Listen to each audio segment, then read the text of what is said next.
Hi வாங்க சுவரொட்டி வறுவல் செய்வது எப்படின்னு பார்க்கலாம். ஃபஸ்ட்டு கடாய் அடுப்பில் வச்சுட்டு தேவையான அளவு ஆயில் ஊற்றிக்கலாம். இது வந்து பேபிக்கான ஃபுட்.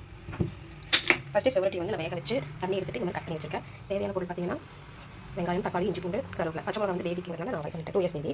ஃபஸ்ட்டு கடாய் ஆயில் ஊற்றிட்டு நெக்ஸ்ட் பார்த்தீங்கன்னா சோம்பு ஜீரகம் ஆட் பண்ணிக்கலாம். இருக்குன்னா ஜீரகம் இருக்குன்னா குழந்தையோட டைஜஸ்ட் கொஞ்சம் நல்லாயிருக்கும்.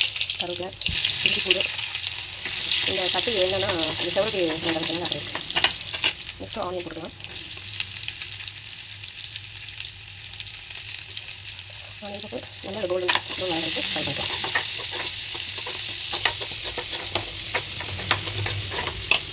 கோல்டன் ப்ரௌன் ஆகிடுச்சு. இதில் வந்து தக்காளி ஆட் பண்ணிட்டு இது கொஞ்சம் நல்லா வரைக்கும். தக்காளி வேகிறதுக்காக கொஞ்சம் சால்ட் ஆட் பண்ணிக்கலாம். லைட்டாக சால்ட். தக்காளி கொஞ்சம் நல்லா வணங்கிட்டு நம்ம மசாலா ஆட் பண்ணிக்கலாம். ஃபஸ்ட்டு பார்த்தீங்கன்னா மல்லித்தூள் ஆட் பண்ணுறேன். லைட்டாக பேபிக்குனால லைட்டாக ஆட் பண்ணிக்கலாம் மல்லித்தூள். நான் மல்லித்தூள் வந்து கூட வேக வச்சுனால ஆட் பண்ணிக்கலாம். நெக்ஸ்ட் பார்த்தீங்கன்னா சீரகப்பூ கொஞ்சம் ஆட் பண்ணிக்கலாம்.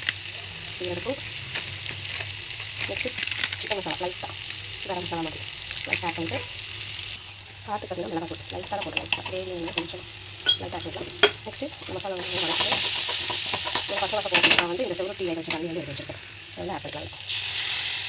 ஆட் பண்ணி நல்லா கொதிக்க கொதிச்ச உடனே இந்த சுவரொட்டி எடுத்து இப்போ நம்ம வேக வச்ச சுவரொட்டி எடுத்து இதை போட்டு சும்மா கிரேவி மாதிரி பேபிஸ்க்கு சாப்பிட்டு நம்ம பண்ணி கொடுத்துடலாம். இந்த மசாலா நல்லா சுண்டி கொஞ்சம் வந்துச்சு. நம்ம வேக வச்சு கட் பண்ணி வச்சேன் சுவரொட்டியை ஆட் பண்ணிக்கலாம். ஆட் பண்ணி இது நல்லா மசாலா வந்து நல்லா ட்ரையாக வந்து விட்டுட்டு நமக்கு சவுண்ட் பேபிக்கு கொடுத்துருவோம். நீங்களும் நம்ம ட்ரை பண்ணி பாருங்கள். மசாலா ஐட்டம்ஸ்லாம் கம்மியாக தான் ஆட் பண்ணிட்டேன். பிகாஸ் பேபி பார்த்து ட்ரை பண்ணி பார்த்து நம்ம லிவர் ஃப்ரை நம்ம பண்ணிக்கலாம். இந்த கரம் மசாலா ஆட் பண்ணுவாங்க. நான் பேபிங்கிறனால நான் இதை ஆட் பண்ணல. எனக்கு கொஞ்சம் ரிச்சாக பண்ணலாம். பண்ணி வச்சுட்டிங்கன்னா ட்ரை வச்சு ட்ரை ஆஃப் பண்ணிட்டு நம்ம பேபிக்கு சர்வ் பண்ணிக்கலாம். நீங்களும் ட்ரை பண்ணிவிட்டு எப்படி செய்யணும்.